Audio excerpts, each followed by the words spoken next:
مكالمة أخرى ومداخلة أخرى من الفنان مصطفى كامل.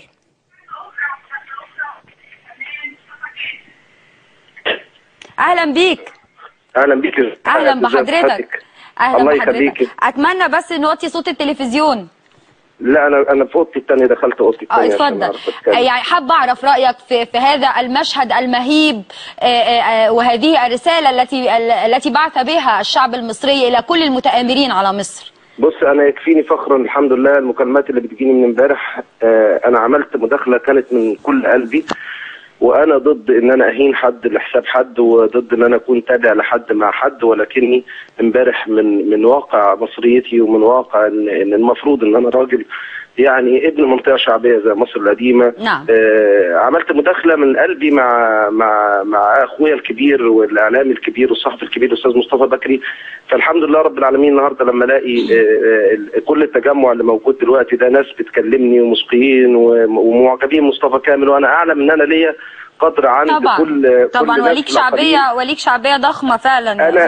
انا بقول لك يا حياه بجد، يعني انا مش هقول انا مع حد ضد حد، ولكني خلينا نفسر بالراحه جدا. اتفضل. هل هو هذا المجلس العسكري اللي النهارده الاخوان بتتهمه مش هو ده المجلس العسكري اللي ادار العمليه الانتخابيه لمجلس الشعب؟ نعم. هل هو زور لكم؟ لا طبعا. المجلس العسكري زور اراده وادالكم المقاعد مجلس الشعب. مش هو ده المجلس العسكري اللي نزل جاب لنا البلطجيه اللي ساعه انهيار الشرطه؟ لو كنا سيبنا الوضع لكده كان زماننا كلنا في بعض، كان زماننا بنموت بشلل. نعم. هل هو المجلس العسكري ده مش هو اللي حمانا من جرائم القتل اللي احنا عمالين نقراها والاغتصاب؟ بيغتصبوا اطفال، الناس بتغتصب اطفال عندها 4 سنين و5 سنين، احنا بنقرا حاجات غريبه الشكل دلوقتي. نعم. وفي وجود الناس دي، ما بالك لو كانت الناس دي ما كانتش موجوده معانا من البدايه. نعم. لو الناس دي ما وقفتش وقفه رجاله معانا. نعم. اتكلمت امبارح واسمحي لي ان انا مصر اقولها، انا تربيه راجل عسكري. انا نعم. ابويا كان ضابط في الجيش، ابويا ما يعني راجل انا اتعلمت منه كل حاجه حلوه، اتعلمت منه الصرامه. ابويا ده اللي بقولها لكل محبين مصطفى كامل، وبقولها لكل الجماهير اللي بتحبني. انا عارف ان الصعيد حبايبي وعارف ان الاقاليم حبايبي وكنت دايما يقولوا عليا الفنان اللي هو بتاع الاقاليم وبتاع مش عارف الصعيد. انا فخور بده لان هي دي طوائف الشعب الحقيقيه، الغلابه البسطاء اللي بيعانوا النهارده من التخبط اللي احنا بقالنا سنه في قرارات مهزوزه مش عارفه تيجي في صالح الغلابه خالص. نعم. احنا كل اللي بنطلبه دلوقتي بنطلب استقرار. نعم. انا لا مع حد طرف حد، انا اديت صوتي للراجل اللي انا شايف ان هو هيصلح مهنتي، هيدير لي حياتي بالشكل المظبوط، هيرتقي بيا، اديت صوتي ليه. نعم. مش معنى كده احنا لا فلول انما انا النهارده انا افتخر ان انا اكون فلول لابويا، انا فلول للجيش. نعم. انا بعلنها رسمي، انا فلول للجيش المصري. نعم. ويشرفني اكون فلول للعساكر اللي واقفه يا عيني زي الغلابه دي اللي بنعدي عليها بتصعب علينا، اللي النهارده المفروض واقفه على حدود مصر. النهارده طبعا. لما بتشتموا بتحمي الحدود القيادات الجميله. انا اقسمت لمصطفى بكري امبارح وبقسم لك تاني يا حياه وحياه اولادي ورحمه ابويا. انا دخلت اللجنه الانتخابيه وانا بدي في الرئاسه، اقسم بالله قسما بالله تاني عمري ما قابلت الا ضابط اثر عليا. ضباط الجيش واقفه في منتهى الوقار والاحترام والشياكه والجمال، عقيد يعني تفرحي ان ده ابن بلدك. مش هقول لك مش هقول لك انه من الجيش المصري، تفرحي ترفع راسك وانت واقف وتفتخر بيه ان هو ابن البلد ده شكله، تفرحي من جماله ومن شياكته ومن الاخلاق العاليه ومن المقابله الجميله. العساكر الطيبه الغلابه، العساكر الطيبه اللي واقفه خايفه تتصور معايا، حابين بقيت اخدهم في حضني بحضن اخواتي. انت ناسي ان الجيش المصري ده، كلنا ناسيين ان الجيش المصري ده انت لازم يكون لك ابن عم دلوقتي طبعا. موجود فيه، ولا ابن خاله ولا اخ ولا جوز اخت، مفيش بيت في مصر ما فيهوش جندي في الجيش. مش هم دول الجيش المصري؟ نعم. مش هم دول الجيش المصري؟ انا بدله ابويا متعلقه وخلي بالك انا لو هحارب عشانها بدله ابويا الله يرحمه لسه متعلقه عندنا لغايه دلوقتي، البدله النير، البدله الكاكي. البدله اللي كان ابويا ده بيجي لنا من السفر، ابويا خدم في سيدي براني وفي السويس وفي بورسعيد يعني قضى 3/4 عمره كله خارج على حدود مصر عشان خاطر يحمي مصر. انا فلول لبدله ابويا دي. نعم. ولن اسمح لحد ابدا انه يتكلم على الجيش المصري. خلاص هلهلتوا شويه في الشرطه وانا معاكم في تنفيذ فوهات في الشرطه، وكان في حاجات مش مظبوطه وانت عارفه كده وانا عارف كده. خلينا نتكلم دغري. احنا كنا عارفين ان في شويه تجاوزات من الشرطه فيها قليله جدا، ولما جالهم راجل منضبط زي اللواء محمد ابراهيم ظبط لك الوضع على الاقل. دلوقتي مش هتلاقي التجاوزات اللي كانت بتحصل خالص. بالظبط. لان كانهم راجل حكيم، راجل عاقل، راجل يعني لان كان في النظام اللي قبل كده كان بيجبرهم على هذه التجاوزات. خلينا برضو نوضح يا حياة. خلينا نتكلم دغري عشان كلامنا هيحسب علينا بالظبط في يوم من الايام. ويعني احنا لا عايزين نوضع في مزبله التاريخ، ولا احنا كفنانين، ولا انا عايز اتحط على راس التاريخ. انا بقول لك رايي الشخصي كراجل ممارس وحياتي جدا. نعم. وعايش في وسط مجتمع شعبي شويه، وبنغني من اول الفقير لغايه الوزير. فانا شفت المجتمع ده كان فيه سلبيات للشرطه، ولكن دلوقتي بعد قياده راجل زي اللي محمد ابراهيم انا بجد شايف ان في امور كثيره بتتغير. نعم. امور كثيره اتغيرت، ممكن نقول مش بدرجه 100% لان مفيش حاجه بتغيريها 100%. ده انت لو عايزه تعيدي تربيه ابنك هتاخدي في وقت. لا وبعد الانهيار اللي شهدته الشرطه بعد الثوره، يعني اللي بيعملوه دلوقتي كتر خيرهم بالامكانيات المحدوده اللي معاهم وبعدد الضباط اللي موجود دلوقتي. يعني يمكن تتفق معايا في ان اللي بيحصل ده معجزه.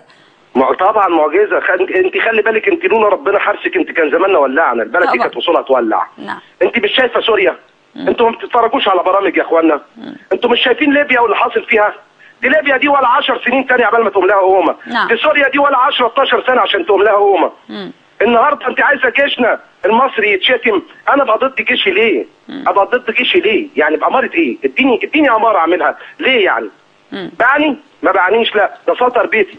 في ايام سودة، في ايام كنا بننزل نعمل لجان شعبيه واحنا عارفين كلنا ان احنا مش قدها. انا لا راجل اعرف امسك سنجه ولا طبنجه ولا مطوه، انا ما اعرفش. حتى الاطفال كانوا بينزلوا وبيقفوا مع اخواتهم الكبار ومع ابهاتهم، بيقفوا في الشارع بيحموا. بتقفي برضه، خلينا نتكلم دغري، بتقفي على حس دبابه قريبه منك طبعا، انما مش بتقفي عشان انت قادره، لانك انت لا تمتلكي المعامله مع بلطجي. نعم. انت واقفه بس عارفه ان ليكي ظهر، عارفه ان على اخر الشارع ده في شرطه عسكريه، عارفه ان على اول الشارع ده في دبابه. لولا كده احنا كان زماننا ضعنا، وقفتك على حيلك وقلنا برلمان عينينا الاثنين داروا لكم العمليه البرلمانيه للاخوان. وخلي بالك انا والله ما ضد حد، يعني اوعي تفتكريني انا ضد ان حد يرشح حد وضد. انا بقول لك انا صوتي وصوت كل اللي بيحبوني انا عارف انا وديته لمين. اديته لمين واديته له عن قناعه، لان خلاص انا قدام تصفيه صفت على اثنين معينين، الاثنين المعينين ده ليهم واحد في صالحي. نعم. وفي صالح مهنتي وفي صالح اولادي. نعم. انما انا لا فلول لحد ولا بتاع، انما انا فلول للجيش المصري. نعم. انا فلول للجيش المصري لان انا ابن ابويا، وابويا ده بدلته لغايه النهارده بقالها 18 سنه من يوم وفاته متعلقه في دولاب امي. فهفضل لو اقسم بالله لو الجيش المصري فتح باب التطوع، اقسم بالله هقول لك يمين عيب اقول عليا الطلاق من بيتي اتطوع عسكري دلوقتي. نعم. يعني اتطوع ولا تفرق معايا. انما اللي حاصل ده كتير قوي. نعم. بتهين قضائك ليه؟ بتهين. انا بقول لكل شباب التحرير، الشباب الجميل اللي يعني انا عايز اقول كلام كتير جدا وانا من الناس اللي ما بتخافش فيحسب عليا ولا ما يحسبش عليا. للاسف في شباب وسطي في العمر مش قادر يفهم ان دي لعبه ناس كبيره. نعم. انت متدحرج ليه؟ بيستغلوا. هم مش قادرين يفهموا انهم بيستغلوا. احنا لغايه امتى هنفضل عدماء القيمه؟ احنا لومنا على الحزب الوطني وعلى ادارته لمجموعه من الناس بشكل مادي، تمام؟ خلاص ما تقدرش انت بشكل تاني خالص. نعم. انت كده برضه بتضار. نعم. وبتتلاعب. وفي النهايه ما انت جربت ايام الثوره، ما احنا جربنا الثوره لما اتضربت في محمد محمود ما حدش لحقك. ما حدش لحقك لما متوا في محمد محمود واتضربتوا، ما حدش لحقكم. ولا انتوا نسيتم؟ انا بقول حاجه يا حياه، بقول بكره اذا كانت النتيجه اعلنت بكره بعد وامبارح اول امبارح هنقول للدكتور محمد المرسي الف مبروك وانت رئيسنا غصب عننا خلاص. هنقول لك مبروك. انا عن نفسي ممكن اعلنها على كل المحطات وعلى صفحتي على كله الف مبروك. ولو جيت دكتور شفيق فريق شفيق لازم نقول له مبروك. لازم نقول له انما احنا نقعد نضرب في بعض ولا ايه؟ لا طبعا. احنا نقعد نضرب في بعض والبلد بتنهار. وبعدين خلي بالك كان المنظر اللي ناس كتيره فرحانه بيه ان شويه في التحرير وشويه في مدينه نصر ده منظر مزعلني والله. المنظر ده مش بسطني والله.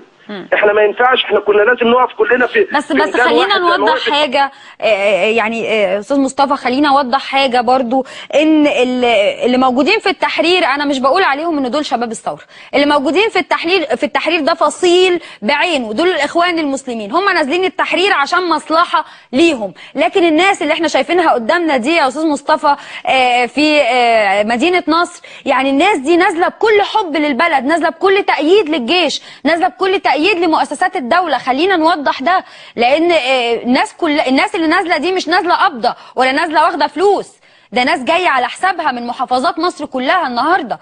مفيش حد لا واخد ولا عامل، وانا مش حابب كده. انا حابب كلنا نبقى مع بعض بكره ماسكين رايه اللي كسب ونقول له احنا امانه في رقبتك. احنا امانه في رقبتك. احنا عايزين نمسكنا واحد فاهم، راجل يعرف يدير البلد. احنا مش عايزين اكتر من كده. انا عن نفسي مش عايز اكتر من كده. بقول لك انا صوتي معروف ان اديته لمين، خلي بالك، لان القنوات صورت معايا، فانا معروف ان انا اديته لمين. انا بس نقول مبروك للي كسب. احنا لازم نستقر شويه، لان احنا خلي بالك انت بتضيعي كاعلام وانا بضيع كفنان، والصنايعي بيضيع. انا عمال اقابل فئات المجتمع كلها ما حدش راضي عن اللي حصل ده. احنا ايه هنبلطج على بعض يعني ولا ايه؟ وبعدين فتره خدتها الاخوان في مجلس الشعب. انا ليا تحفظات زي كتير من الشعب المصري عن اداء الاخوان، انا بقول لكم. وبعدين انتوا كنتم حزب مستخبي خالص، اتيحت لكم الفرصه لممارسه العمل السياسي على اكمل وجه وفي النور وفي العلن وكلنا، وانتوا فوق راسنا لانكم اخواتنا، انتوا مصريين اخواتنا. انا مسلم بس من منطقه برضه اسمها مصر القديمه. انت تعرفي ان فيها تكدس مسيحي كبير. انا قدام بيت ابويا على طول، البيت اللي ساكنين فيه كنيسه ماري جرجس. كل اصحابي مسيحيين. احنا ما فيش حاجه اسمها مش عارف المسيحيين، ما فيش حاجه اسمها مسلم ومسيحي في مصر. الكلام الكبير ده اللي يخوفك، لان المسيحي ده اخويا طبعا، اخواتي انا متربي في وسطهم. انا اعز اصحابي في مصر القديمه مسيحيين على مسلمين، اكثرهم مسيحيين. احنا عايزين نستقر يا حياه. انا بوجه رساله لاي حد بيحبني، يعني حتى لو كانوا عدد قليل. انا بقول لهم احنا مش مع حد ضد حد، احنا مصر يا جماعه. وبدعوا بتوع التحرير بقول لهم انتوا اخواتنا وحبايبنا ومصريين، بطاقتك زي طاقتي. احنا ما ينفعش نقف ضد بعض ابدا تحت اي مسمى. انت لك مطلب واحد فقط في اي رئيس هيجي، سواء الدكتور مرسي او الفريق شفيق. اطلب حياتك الكريمه، اطلب مستقبل اولادك النظيف، اطلب عدم القهر اللي كان موجود من اجهزه سياديه كانت بتعاملك. اطلب وعيش واطلب حقك وميراثك الشرعي في بلدك. انما من هنحارب بعض. انت متخيله مثلا ان ممكن بكره الواحد يبقى شعوره ايه لو حسينا ان ده بيضرب في ده ولا ده احنا ده الاسلام حرم كده يا اخواني يا مسلمين. طبعا. الاسلام حرم كده. المسلم ما يقتلش اخوه المسلم. ما ينفعش اشتم في القضاء والشرطه والجيش. ومين بقى ان شاء الله اروح اشتكي حياه لما تيجي تسرق بيتي، اشتكيها لمين ان شاء الله؟ ما ينفعش اهد واهدم في مؤسسات الدوله لمصالحي الشخصيه يا استاذ مصطفى. يعني خلينا نوضح ده. ازاي انا بقول لك تاني وثالث ورابع، خلي ليكي مطالب مشروعه كفصيل جوه البلد، يعني على عيننا وراسنا. خلي ليك مطالب. جاء فلان الفلاني، جاء الفريق شفيق، قول له والله ان عملت كده انا اقسم بالله العظيم لو شفت اللي كنت بشوفه في مصر تاني، اقسم بالله لاكون اول واحد في ميدان التحرير تاني زي ما كنا ايام الثوره. الثوره للاسف خلينا نتكلم دغري، افرزت نص نتائجها ثوره صينيه. زي الولعات الصيني اللي بتتكسر، وزي اللمض الصيني اللي جاي لنا، وزي مفاتيح الكهرباء الصيني. هي الثوره. انا اتفرجت على الثوره في قطاع من قطاعاتي وهو الفن. افرزت حاجات غريبه جدا مش هقولها دلوقتي لان احنا لينا كلام بعد كده كتير. اكيد هقول لك الثوره 3/4 اهدافها ضاعت بسبب ايه؟ ضاعت بسبب ان احنا بقينا انانيه. احنا كلنا انانيين. كل واحد يبحث عن مصالحه الشخصيه دون مصلحه البلاد. الادعاء الرسمي المعلن البلد والمصلحه العامه، لكن يعني عارفه الباطل ولا الحق المراد بيه باطل. احنا شغالين كده دلوقتي. مفيش حد قلبه على مصر. كل واحد يطلع يشتغل لمصلحته الشخصيه، يقول لك ده لصالح الوطن والشعب المصري. طب هو الشعب يعني قال لك تتكلم باسمي؟ هو بيتكلم عشان مصلحته الشخصيه زي ما حضرتك بتقول. سياسه. انا مارس لي سياسه وكل الناس تعلم الكلام ده، وبقول لك انا عندي مفاجآت لو قلتها، يعني بس مش وقتها. هقول كل حاجه، احنا في هقول انتظارها. كل حاجه. احنا في انتظارها. الفنان مصطفى كامل، انا بحييك وبشكرك جدا على هذه المداخله اللي بالفعل سواء مداخله الفنان مصطفى كامل او الفنانه إلهام شاهين وضحت لي ووضحت لكل المشاهدين